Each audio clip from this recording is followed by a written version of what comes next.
नमस्कार, मी सोनल तांबे. Global Maharashtra 24 news बुलेटिनमध्ये तुम्हा सर्वांचं स्वागत. पाहूया आजच्या ठळक घडामोडी. फक्त ग्लोबल महाराष्ट्र 24 वृत्तवाहिनीच्या आपल्या हक्काचे विचार.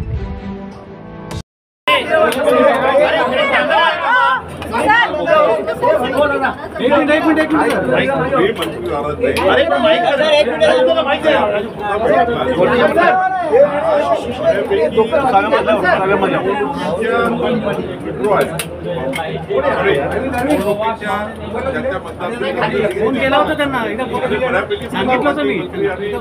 ऐक ना, ज्या आपापल्या जिल्ह्यामध्ये जे ते प्रभारी आहेत तिथे मोठ्या प्रमाणावर सर्व मंत्री त्या ठिकाणी आहेत. आज छत्रपती जवळपास 8 मंत्री जे त्या ठिकाणी लाईट बंद करू नका रे. कोण आहे नेते आहेत राष्ट्रवादीचे. त्यामुळे मला वाटतं की आजची संख्या ही थोडी कमी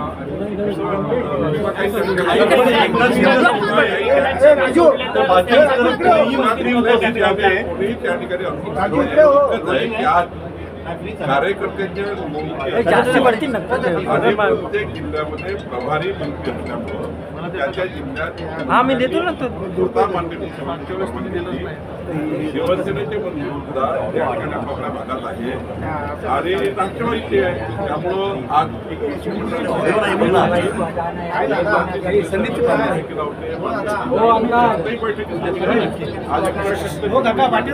आता फॉरेस्टची बैठक सुरू आहे. त्यामुळे कुठेही त्या ठिकाणी जो एक मीडियामध्ये किंवा काहीतरी परिषद निर्माण करण्यात आला की आजच्या बैठकीत खाली घेतो आजच्या बैठकीत थोडं पाणी. एकनाथ शिंदे सुद्धा उपस्थित होते. एकनाथ शिंदे एकटे फक्त कॅबिनेटला गेले बसून राहिले, कुणीही आलेलं नव्हतं कॅबिनेटला. कॅबिनेटला आता डोंबिवलीमध्ये जो प्रवेश झाला त्याच्यावर नाराजी आहे. एकनाथ शिंदे डोंबिवलीमध्ये ते आजी माजी नगरसेवकांचे शिवसेनेचे पक्षप्रवेश होतात, त्यामुळे त्यांची नाराजी आहे. नाही, मला वाटतं यामध्ये कारण मान्य एकनाथची आता आम्ही समजले आता जे गेट कमिटीची बैठक झाली. मला याच्यात मला वाटतं की तुमचा जो काही वर्षाचा निर्माण झाला तिथं आहे कुठेही त्या ठिकाणी नाराजी नाही आहे. आम्ही सर्व मंत्री आता बसतो, त्यामुळे कुठलाच नाराजी नाही. मला अशी माहिती मिळाली की मुख्यमंत्र्यांनी त्या मंत्र्यांना सांगितलं आहे की उल्हासनगरमधून तुम्ही सुरुवात केली होती, त्यामुळे सगळं हे पुढे पक्ष आता करू नका याच्या पुढे. आता यापुढे एकमेकांना प्रवेश देऊ नका असं मुख्यमंत्र्यांनी सांगितलंय. हे ठरलंच आहे महायुतीमध्ये की कुठल्याही पक्षाचा महायुतीचा एका पक्षात जाणार नाही. पण मधल्या काळात काही अपरिहार्य घटना घडल्या, त्यातनं काही भाजपमधलं शिवसेनेत गेले, एकनाथजीकडे काही अजितदादाकडे असले, अजितदादा काही आमच्याकडे आले. त्यामुळं काही काळ या अशा पक्षप्रवेश झाल्या आहेत. पण माननीय मुख्यमंत्री देवेंद्र फडणवीसजी, एकनाथ शिंदेजी, अजितदादा पवार साहेब हे तिघेही नेते त्या ठिकाणी बसून याबद्दलचा निर्णय घेतील. परंतु ही गोष्ट खरी आहे की आमचे काही पदाधिकारी किंवा काही माजी लोकप्रतिनिधी काही एकनाथजीकडे, एकनाथजीचे काही भाजपमध्ये आले, काही अजितदादाकडे. त्यामुळं मला असं वाटतं की थोडा या ठिकाणी काही नाराजी तयार झाली असेल, पण आजच्या बैठकीत हा कारण नव्हता. सर हिंदी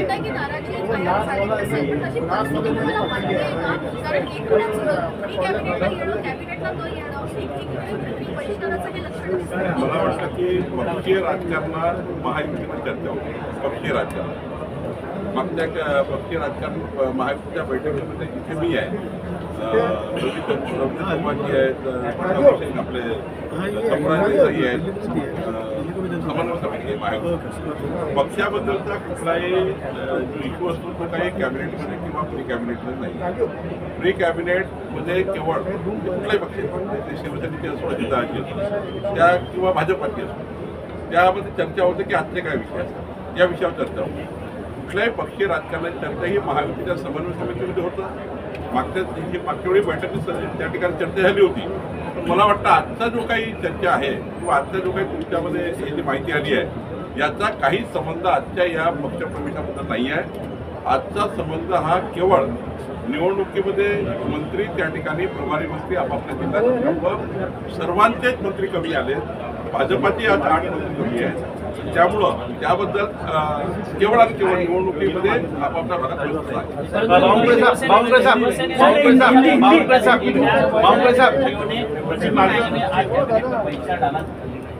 कोई बहिष्कार नहीं डाला है. माननीय एकनाथ शिंदे जी पूरा टाइम बैठक में है. अभी भी माननीय मुख्यमंत्री की तरफ 2 मंत्रों की बैठक चालू है. इंफ्रास्ट्रक्चर डेवलपमेंट की बैठक है. बाद में फॉरेस्ट की बैठक है जिसमें विबट जो गांव-गांव में आ रहे हैं उसके लिए चर्चा चालू है. सारे शिवसेना के मंत्री अंदर बैठे हैं. हमारे दादा भूसे जी है, गोगावले जी है, सिरसा जी सभी तो है. आज केवल संख्या इसलिए कम थी, बीजेपी की भी 8 मंत्री नहीं थे क्योंकि अपने अपने नगर पालिका नगर पंचायत में जो फॉर्म की स्क्रूटनी है हमारे कार्यकर्ताओं को चुनाव है, इसलिए कुछ मंत्री माननीय मुख्यमंत्री की परमिशन लेकर नहीं आए हैं. इसका मतलब आज ऐसा नहीं कि कोई नाराजगी है इस वजह से नहीं आए वगैरह. मुझे लगता है कोई तो भी गलत परसेप्शन गया हुआ. जो मनमुटाव था उसको मुख्यमंत्री ने दूर करने की कोशिश की है. कहा कि ये आइंदा ऐसा ना हो कि मनमुटाव हो जैसे डोंबिवली में हो, उल्लासनगर में हो. उन्होंने उन जगह ऐसा हो रहा है कि शिवसेना के एकनाथ शिंदे जी के तरफ के एक पदाधिकारी बीजेपी में, क्योंकि ये जो चुनाव है लोकल पंचायत का, इस चुनाव में यहाँ टिकट नहीं मिलती वहाँ चले जाते हैं, वहाँ टिकट नहीं मिलती वहाँ चले जाते हैं. 8-8 साल हो गए चुनाव नहीं हुए हैं करके थोड़ा इधर उधर हो रहा है. लेकिन उस वजह से आज के बैठक की कोई नाराजगी नहीं. आज के बैठक की नाराजगी उस वजह से नहीं है. ये तो पार्टी का अगर समन्वय की बात है तो वो समन्वय समिति है. हमारे अलायंस पार्टियों की जो कोऑर्डिनेशन समिति है उसमें हम चर्चा करते हैं. कैबिनेट का रिलेशन पार्टी के इस इशू पे नहीं है. सीएम ने भी हिदायत दी कि शुरुआत आपने उल्लासनगर में की, इसीलिए डोंबिवली. देखिए उस जगह हुई है शुरुआत. शिवसेना ने भाजपा के कुछ पदाधिकारी लिए हैं, भाजपा ने शिवसेना के कुछ पदाधिकारी लिए हैं, जो कि नहीं होना था लेकिन हो गया है.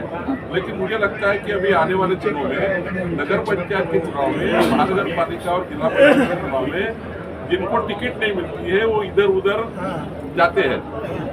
कई जगह ऐसा हुआ है कि बीजेपी की टिकट नहीं मिली तो शिवसेना का धनुष बांध लिया है, धनुष बांध का नहीं मिला तो बीजेपी का सीट लिया है, दोनों नहीं मिला तो घड़ी का लिया है. तो ये कई जगह हुआ है. लेकिन महायुति में इस प्रकार के लोकल लेवल पर हुआ है. निश्चित रूप से इस पे हम और अध्ययन करेंगे. सर, सर्वोच्च न्यायालयाने 50% जास्त आरक्षण दिलं म्हटलेलं आहे. 10 जिल्हा परिषदेमध्ये आता हे आरक्षण जास्त आहे. शासनासमोर आणि मुळात निवडणूक आयोगासमोर आता एक मोठं चॅलेंज आहे की या बाबतीत काय करायचं आणि याबाबत मग तुमची भूमिका काय असणार, कारण की अनेक या आरक्षणाने ओबीसीच्या लोकांवर अन्याय होईल असा एक अंदाज वाटतो. माननीय सुप्रीम कोर्टाने जो निकाल दिला आहे तो निकाल स्पष्ट आहे. कोणतंही आरक्षण 50%च्या वर जाऊ शकत नाही. कशामुळे गेलं त्या ठिकाणी सुप्रीम कोर्टामध्ये निवडणूक आयोग किंवा राज्य सरकार बाजूमागे काही ठिकाणी दिनांक वगैरे काही झालं असेल त्याच्यामध्ये मला माहिती नाही. पण एक मात्र खरं आहे की 27% ओबीसी समाजाला आरक्षण मिळालं पाहिजे. SC STचं आरक्षण कायम राहिलं पाहिजे. ही भूमिका राज्य सरकारची आहे, माननीय आयोगाची आहे. सुप्रीम कोर्टातला केस लागलेली आहे त्यावर आम्ही योग्य उत्तर देऊ. पण ज्या ठिकाणी 50%च्या वर आरक्षण गेलेलं आहे त्या ठिकाणी मात्र संविधानिक प्रश्न आहे. तो संविधानिक प्रश्न विचारात घेऊन आणि ओबीसीचं 27% आरक्षणही कायम राहिलं पाहिजे हा विचार करून आपल्याला पुढे जावं लागणार आहे. त्यामुळे योग्य निर्णय आपण करू. पण आता निवडणुका लागलेल्या आहेत, आज स्क्रुटनी आहे, त्यामुळे आता ते किती मागे येता येईल काय येता येईल हा प्रश्न आहे. सुप्रीम कोर्ट योग्य निर्णय करेल त्यावर आम्ही पुढे जाऊ. सर, उद्या परत सुनावणी होणार आहे. 50%वरून 70% आरक्षण गेलंय असं म्हटलेलं आहे याचिकाकर्त्यानं. उद्या परत सुनावणी होणार आहे. वेळ आली तर निवडणुका रोखू असं सुप्रीम कोर्टानं म्हटलेलं आहे. माननीय सुप्रीम कोर्टाने काही गोष्टी राज्य निवडणूक आयोगाला सरकारला लक्ष लावून दिले की 50%च्या वर का आरक्षण केलं त्याचं स्पष्टीकरण द्या. आणि याच्यामध्ये जे काही 50%च्या वर का गेलं याचं जे काही स्पष्टीकरण आयोग किंवा राज्य सरकार करेल. पण हे गोष्ट तरी आहे की सुप्रीम कोर्टाच्या 50% आरक्षण हे वर जाऊ नये यापूर्वीचे सर्व जे काही सुप्रीम कोर्टाचे आदेश आहेत तर निश्चितपणे याच्यामध्ये काय सुप्रीम कोर्ट आदेश देईल त्यावर पुढची भूमिका ठरेल. सर, मुंडवा जमीन गैरव्यवहार प्रकरणात आज अंजली दमानिया ज्या आहेत त्या स्पॉटला गेलेल्या होत्या आणि मुद्रांक विभागामध्ये सुद्धा गेलेल्या आहेत. एकंदरीतच पार्थ पवारांवरती गुन्हा दाखल व्हावा ह्या सगळ्या कायदेशीर प्रक्रियेसाठी त्या लढत होत्या. अंजली दमानियाजी माझ्याशी भेटल्या होत्या. मलाही त्यांनी निवेदन दिलं. त्यांना सर आमच्या जी विकास कारकीर्द समितीसमोर त्यांना हिअरिंग दिलेलं आहे. त्यांचं हिअरिंगमध्ये त्यांची बाजू मांडण्याचा पूर्ण अधिकार त्यांना दिला आहे. मला वाटतं उद्या परवा जे काही त्यांना तारीख मिळेल त्या तारखेवर पूर्ण बाजू त्या मांडतील आणि आमची विकास कार्य समिती ही 6 सदस्यीय समिती आहे, उच्चस्तरीय अधिकारी आहे, त्या समितीचा रिपोर्ट आल्यावर आम्ही योग्य कारवाई करू. दोषींना कुठेतरी सोडलं जात आहे अशा पद्धतीची भूमिका जी आहे ते मांडताना पाहायला मिळतात. अजित पवारांचे पुत्र आहेत, त्यामुळे कुठेतरी त्यांना एक वेगळी स्पेशल ट्रीटमेंट दिली जाते असं सांगतात. अंजली दमानियांना माझी विनंती आहे की सरकारचा रिपोर्ट आणून दिला पाहिजे. कुठलीही स्टेटमेंट करताना समितीसमोर त्या समितीसमोर त्यांना संधी दिली आहे, त्यांना काही बेदखल केलं नाही सरकारने. सरकारने दमानियांना सांगितलं आहे की तुम्ही आमच्या समितीसमोर या, तुम्ही आपली पूर्ण बाजू मांडा. जर आम्हाला कुणाला पाठीशी घालायचं असतं तर दमानियांना काय त्याला हिअरिंग दिली असते, त्यांचं म्हणणं कशाला ऐकून घेतलं असतं. त्यामुळे त्यांना हिअरिंग विस्तार दिली आहे. त्यामुळं त्या हिअरिंग समोर जर आल्या निश्चितपणे त्यांची बाजू आम्ही समितीसमोर घेऊ आणि समिती त्याच्यामध्ये त्यांच्या याच्यामध्ये जे काही तथ्य असेल एकच सांगतो, राज्य सरकार कोणी असो त्याला कुठेही पाठीशी घालणार नाही हे मात्र पक्का आहे. आमची समिती निष्पक्ष चौकशी करताय.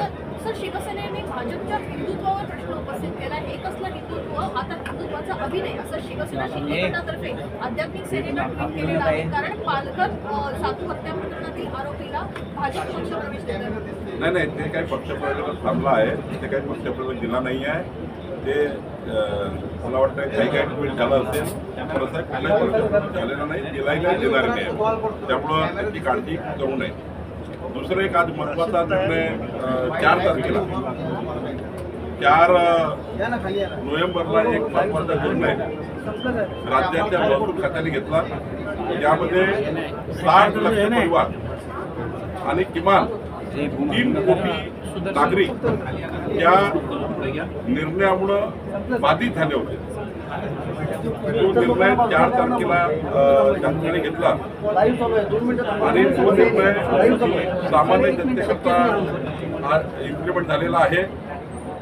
4 तारखेची अधिसूचना जाहीर झाली, त्यामध्ये तुकडेबंदी कायदा आता निरस्त करून आता जे काही बांधकामं किंवा प्लॉट 15/10/2024 पूर्वी 15/10/2024 पैकी ज्यांनी प्लॉट घेतले असतील, घरं बांधले असतील, ते सर्व घरं कायदेशीर करण्याचा निर्णय राज्य सरकारने घेतलेला आहे.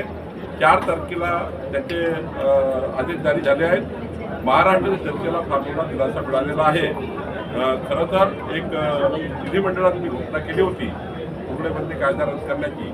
माननीय मुख्यमंत्री एकनाथ शिंदेजी, माननीय देवेंद्र फडणवीसजी, आमचे मुख्यमंत्री एकनाथ शिंदेजी आणि अजितदादा पवारजी यांचा मी आभार मानतो की महसूल खात्याने घेतलेल्या निर्णयाला शिक्कामोर्तब त्यांनी केलं आणि आज 4 तारखेला त्याची अधिसूचना प्रसिद्ध झाली आणि 4 तारखेला SOP जाहीर झाली आणि आज राज्यामध्ये 60 लक्ष परिवारांचे घरं कायदेशीर होण्याचा निर्णय झाला. मी माननीय मुख्यमंत्री देवेंद्र फडणवीसजींचा आभार मानतो.